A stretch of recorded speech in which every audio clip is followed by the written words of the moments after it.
My name is HIDEAKI Fujiwara from Subaru Telescope of National Astronomical Observatory of Japan.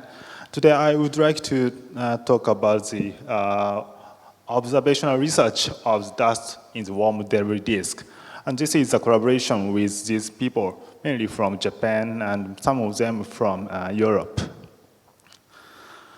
Okay, this is a night picture of taken from the summit of Mauna Kea, where my institute, Subaru Telescope, is located. In this picture, you may find a few kinds of objects, including planets, stars, and here there is a galaxy. And in addition to these objects, you also find a faint, diffuse glow here, extending from the horizon to the zenith, just after the sunset or just before the sunrise. Yes, this is a zodiacal light, which is a solar light reflected on the dust grains in the solar systems. Okay. Yes, solar system contains not only the planets or minor bodies, including the asteroids, comets, dwarf planets, but also contains a considerable amount of dust grains. And the luminosity of the dust clouds in the solar system is estimated as about 10 to the -7th of solar luminosity. And like the sun, some of the main sequence stars also have a zodiacal light like this. These pictures are taken from this Hubble Space Telescope's coronagraphic observations. And you may find the extended emission around the central star over here, here. Yes, this is extrasolar zodiacal light around the main sequence stars. And we also sometimes call this dusty disk around the main sequence stars as debris disk. And usually the debris disk is seen as a thermal emission from the circumstellar dust, which is heated by the stellar light. Because the dust particle absorbs the emission from the central stars and re-emits its energy in the thermal emission in the infrared region. So if we detect this excess emission in the infrared region above this photospheric emission contribution from the central stars, it could be an evidence of the presence of circumstellar dust.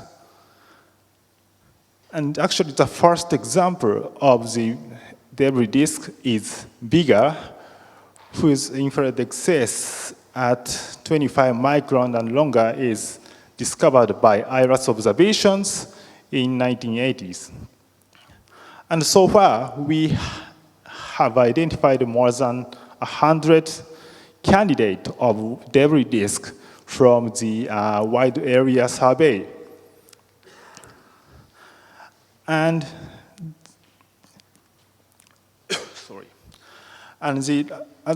when we consider the origin of the debris disk, it is not a direct leftover from the protoplanetary disk phase, because the dust lifetime in the solar protoplanetary disk is much shorter than the age of main sequence stars. So the current common view of the origin of the debris disk is the secondary generated dust grains in the main sequence phase through the collision of asteroids or planetesimals or evaporation of cometary object. And so the debris disk contains a lot of building blocks of the planet formation processes, and it is very important to investigate the spatial distribution or size or composition of the dust grains in the debris disk to understand the later stage of the planet formation. And most of the debris disk research is based on the far infrared observations after the IRAS discovery. And the far infrared observations can trace the relatively cool materials which is located in the outer region of the systems, which could be a kind of analog of Kuiper belt in the solar system. On the other hand, it is also important to investigate the debris dust with higher temperature, warmer dust grains, which could be located in the inner region of the system, because it could have more direct link to the planet formation processes. And such warmer dust grains will show the strong mid-infrared emission, because the thermal emission of warmer dust comes into the shorter wavelengths. So the mid-infrared observations is a good way to investigate the warm debris disk. So we have been conducted a number of observations for the warm debris disks through the mid-infrared. But one problem was that the number of samples of warm debris disk was very limited until several years ago. But recent availability of high sensitivity observations in the mid-infrared by AKARI, Spitzer, or WISE allows us to investigate the properties of inner region of the debris disk to be measured precisely. So we try to use this data for our research of the debris disk. And our strategy for the debris disk research is here. First, we try to increase the number of warm debris disks from the large area survey type observations.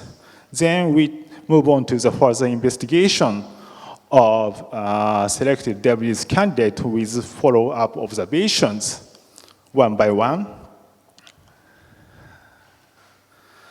Okay, AKARI is a Japanese infrared satellite launched in 2006. This AKARI is mainly dedicated for the all-sky survey in the infrared, both in the mid-infrared and far infrared. In the mid-infrared, AKARI conducted a all-sky survey with higher temperature and higher spatial resolution than IRAS observations, and produced a point source catalog at 9 micron and 18 microns. So we start with this catalog to search for a debris disk candidate. In our research, we made a cross-correlation between AKARI catalog and with other two-mass or dwarf list from Type 2 catalog, and then we selected main sequence stars, which shows a large, significant excess emission at 18 micron. It's shown by selecting the K-18 micron color. And this is our result of this survey for warm debris disk. In total, we identified 24 candidate which shows the large 18 micron excess emission out of about 900 stars detected by AKARI observations. And half of them are the first detection or first confirmation after the IRAS observations. Although these targets are selected only from the 18 micron color, more than half stars also show the excess emission at 9 micron. This suggests the presence of large amount of warm dust grains in the systems. From this SED, we try to derive the dust temperature and dust orbital radius for each target by assuming the black body emission for this thermal emission from these dust grains. And this is the result of the derived temperature and orbital radius by sorting the spectral type of the central star from early type and late type. If you see this figure, you may find that difference in the temperature between A-type stars and solar type FGSK stars. For A stars, the typical temperature is less than 200 Kelvin. We may see the wind side of tail of these relatively cool materials in the systems. On the other hand, for solar type FGK stars, the derived temperature distribute around 3 to 5 Kelvins, very warm region. So this suggests the actual presence of the abundant warm debris disk in the region of the systems. This difference in the temperature could be accounted for by the difference in the effect of radiation pressure on small grains, because micron-sized small grains should be browned out immediately after its production around A-type or A or earlier type stars due to its large radiation pressure on the grain. Okay, the next, another interesting outcome from AKARI observation is that discovery of extreme debris disk system HD1547A. This is the one of IRAS-discovered AKARI-confirmed warm debris disk systems around F3 dwarf stars.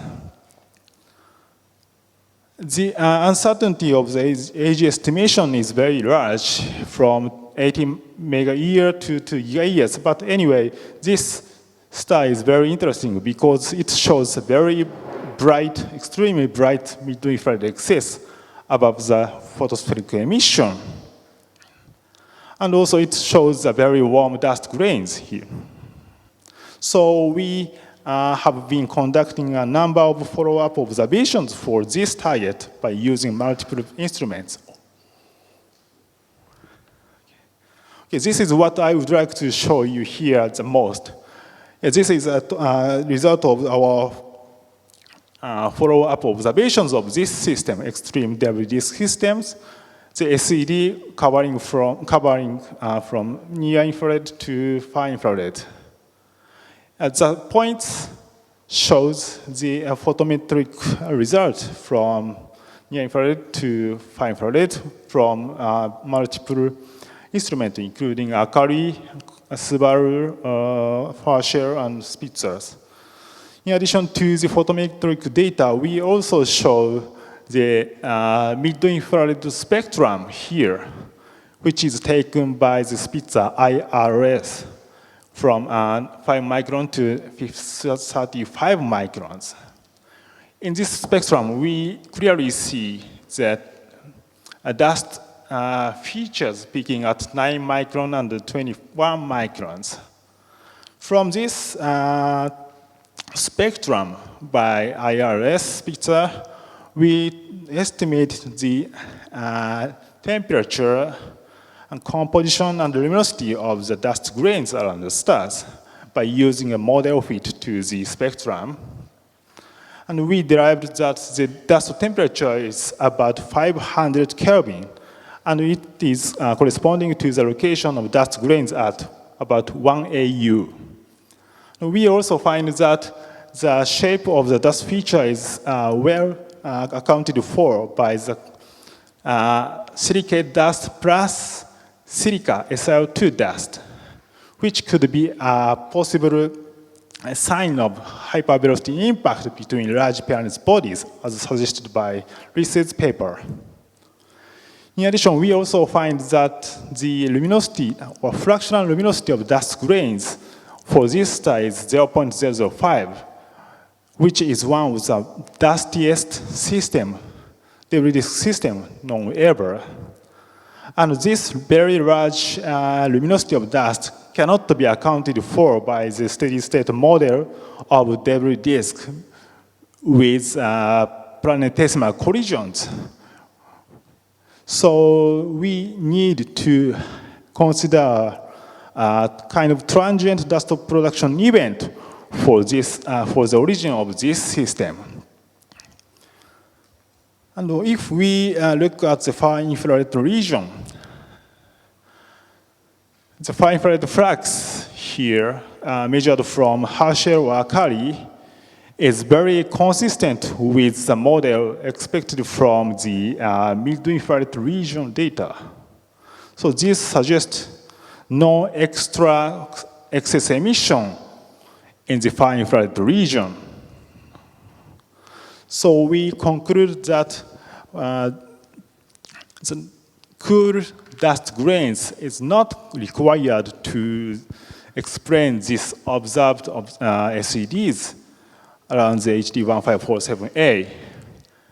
And we consider that the very local dust production event only happening in the inner region, such as giant impact, is preferred as the origin of the debris disk of this system, rather than the late heavy bombardment-like event that need a reservoir, significant reservoir of the planetesimals in the outer region of the system.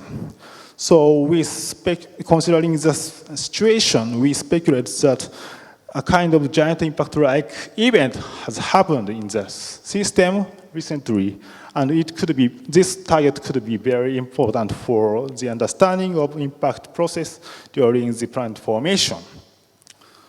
So this is my summary. We made a survey for warm debris disk candidate by using AKARI data and found several new targets. And also we found a difference in the temperature of dust grains between A star and FGK star. It could be accounted for by the radiation pressure effect. Also, we report a very interesting system, HD1547A, whose luminosity is much larger than the model, steady-state model, and it could need a transient dust production event, such as a giant impact. That's all. Thank you. Thank you very much. Yes, I already have 4 hands, so that